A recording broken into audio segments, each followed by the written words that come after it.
ان کے آنے سے جو بہار اس کائنات میں آئی ہے نا، وہ حضور سے پہلے اس روح زمین پر نہ تھی۔ اگر جی آدم آئے تھے، صفی اللہ کا لقب پا گئے، کچھ بڑی بات نہیں ہے۔ اگر نوح آئے، نجی اللہ کا لقب پا گئے، تو اس میں بھی بڑی بات نہیں ہے۔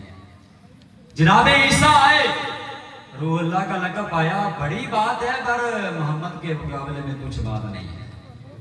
جناب اسماعیل آئے، ذبیح اللہ کا لقب پایا اس کائنات میں۔ جناب نوح آئے، لیکن نوح آئے، اگر نوح کی نجات ہوئی تو وہ بھی نبی محمد تھا۔ اگر آدم آئے، آدم ذبیح اللہ ہوئے، بڑی بات ہے، لیکن حکم یہ ہوا جب تک محمد کا واسطہ نہ ہوگا میں رب بھی قبول نہیں کروں گا۔ اب دیکھیے نوح آئے، آپ سب جانتے ہیں کہ نوح کی کشتی میں جو سوار ہوئے وہ بچ گئے، جو نہ سوار ہوئے وہ کہاں گئے؟ وہ گئے پھر گئے، ہم نام نہیں لیتے کہ جہنم میں گئے، بس وہ گئے۔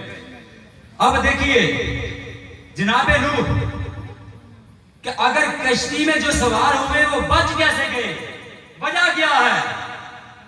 جامع کمالات کتاب ہے جناب مفتی محمد فیاض احمد اویسی میرے مرشد کریم کی، کوئی عام نام نہیں ہے، عالم اسلام میں تقریباً 4500 کی کتاب لکھنے والی ہستی کا نام فیاض احمد اویسی ہے، جو جامعہ اویسیہ سرانی مسجد عیدگاہ کے قریب ان کا ادارہ ہے۔